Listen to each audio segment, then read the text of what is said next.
Will this be recorded?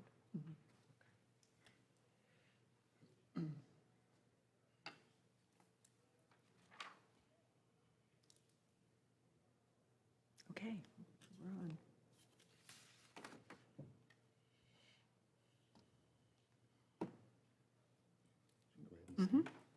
All right. Good evening, everybody. My name is Chris Tauber. This is the City of Norman Reapportionment Ad Hoc Committee, our public hearing. And I want to say welcome to everybody for being here. We're going to do a call to order. And can we do a roll call? Sure. Oh, I turned that on. Now it's on. Okay. Okay. You guys hear me okay? No one can hear a word. Okay. Let's see. Ms. Penner, Present. Ms. Schmidt, Here. Mr. Stewart, Ms. McFall. Here. Ms. Kendall, Here. Mr. Whittington, Here. Ms. Brayley, Present. Ms. Obrey, and Mr. Tallbear. Present. Okay, we have a quorum. All right, we have a quorum.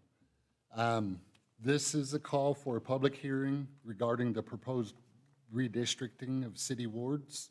And the action that we're needing is the motion to hold a public hearing for this. So can we have a motion to hold this? Second. And we have a second. Okay, we have a motion and a second. So we have the presentation of the proposed redistricting plan. I will turn that over to, oh, we need to vote on the motion. Okay, I'm sorry, I apologize. Okay, all right, all those in favor, please say aye. Aye. All those opposed? Abstentions? Nope. Okay, motion passes. So we have a motion to do the presentation for the proposed map.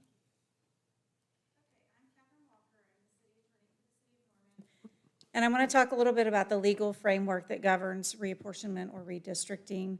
And this was the same information was given to the committee prior to their consideration of the maps. And you can see on the screen there are a number of sources of law that we have to look at when we do redistricting to make sure we're doing it right. And I want to focus on a couple of things. I want to focus on the city charter. Article 20, Section 3 says wards should be formed so as to equalize as nearly as practicable the population of the several wards. In addition, each ward should be formed of compact contiguous territory with boundaries drawn to reflect and respond to communities of common interest, ethnic background, and physical boundaries to the extent reasonably possible. Ward lines shall not create artificial corridors which in effect separate voters from the ward to which they most naturally belong. State law is very similar. In Title 11, Section 20-101, ward boundaries should be reviewed and changed as necessary to form wards of compact and contiguous territory and substantially equal in population. State law also tells us we want to avoid subdividing precincts to the extent possible. So what we have, the information we have now includes the new precincts, and I think that really helped the process along this time. The standard to equalize the population is not an absolute standard for council ward races or ward boundaries. We want to be as close as possible, but really the standard is called the safe harbor rule. If you can make sure that the population difference between the smallest and the largest ward is not more than 10%, then it is per se constitutional. So that is what the committee looked at, trying to get those populations as close as possible and then trying to draw those wards in a compact and contiguous way, keeping in mind the precincts. So with that, I'll turn it over to the chair to go through the ward boundaries. And I'm happy to work the mouse if that helps. Yeah. Okay. Okay. Ward 1, proposed. We pretty much just looked at the census data and went through, how do we go about this? How do we want to explain this? You know, there was a little bit of a ending deviation. Did we go down in population? Let me see this real quick. Yep. Changes to Ward 1. They received 1,856 people from Ward 7 and all of precinct 330. gave 210 people to Ward 5, which was part of Precinct 339. I'm reading that, changes to Ward 1 is what I'm seeing. Do we want to move to Ward 2, or do we need to? I would just say, on here, it's hard to see on your screens. I know the deviation when we started for Ward 1 was minus 6.16, and it's now 4.13. Ward 2. Ending deviation. The starting deviation for this, for Ward 2, negative 7.24, and ended with, is that a positive? Or a negative 4.67? Received 1,912 people from Ward 8, which removed the split in Precinct 315, and it gave 1,501 people to Ward 4, unsplitting Precinct 310. Ward 3, starting deviation, negative 7.37, ending was a negative 2.57. Changes to Ward 3, received 768 from Ward 8, part of Precincts 301, and all of Precinct 213 that is within the city of Norman. Changes to Ward 4, starting deviation, negative 11.71, ending deviation, 3.92. There's quite a change on that. Received 1,501 people to Ward 2, unsplitting Precinct 310, and they received 386 people from Ward 7, unsplitting Precinct 324, and received 614 from Ward 8, unsplitting Precinct 321.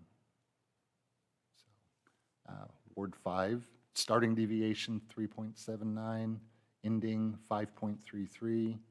Changes to Ward 5, it was received 210 people from Ward 1, which was part of Precinct 339, and received 36 people from Ward 6, unsplitting the portion of Precinct 344 in Norman. So Ward 6, starting deviation 15.70, ending deviation 4.26. So with Ward 6, they received 36 people from Ward 6, unsplitting the portion of Precinct 344 in Norman. They received 803 people from Ward 8, part of Precinct 319, and gave 3,960 people to Ward 8, all of Precinct 317. Ward 7, starting deviation 14.41, ending deviation 0.40. And Ward 7 gave 1,856 people to Ward 1, all of Precinct 330, and gave 386 people to Ward 4, unsplitting Precinct 324. Ward 8, starting deviation 1.42, ending deviation negative 2.27. So there was a few changes to this one. They received 3,960 people from Ward 8, which is all of Precinct 317, gave 1,912 people to Ward 2, which removed the split in Precinct 315, gave 768 people to Ward 3, part of Precincts 301 and all of Precinct 213 that is within the city of Norman, and gave 614 people to Ward 4, unsplitting Precinct 321, gave 803 people to Ward 8, part of Precinct 319. That was the eight wards, 8 changes. And there is the new map, and it's really hard to see up there. But we do have maps around the room, and I know we're going to take public comment, but to the viewers at home, this information is also available on the city's website.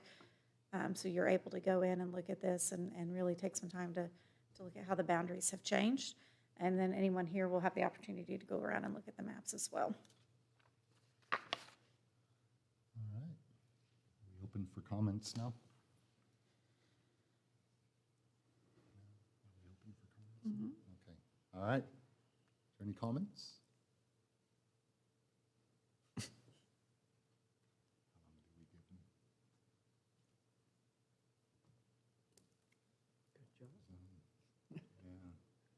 If there's if there are no comments, should we move forward? Continue to move on with the, so we've done the presentation, we've opened up the public comment regarding the proposed ward boundaries, so now we need a motion to close the public hearing.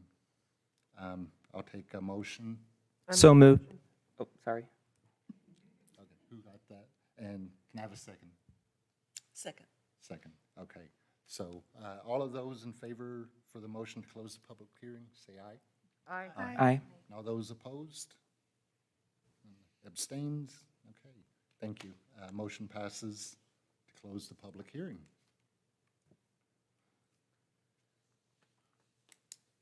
So, Well, that was easy. I know.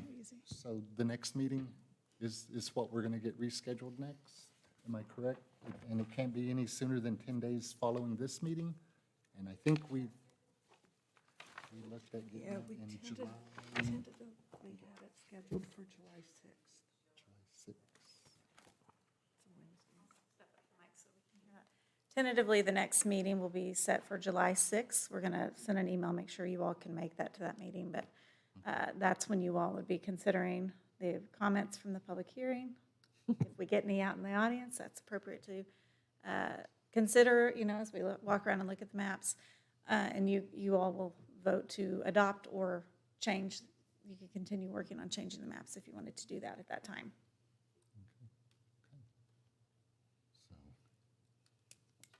So is that all? I guess, do we take a motion to close, to adjourn? Do we need to do that? We don't have to have a motion. We don't have a motion. So we're You can officially, just declare it adjourned. we are adjourned.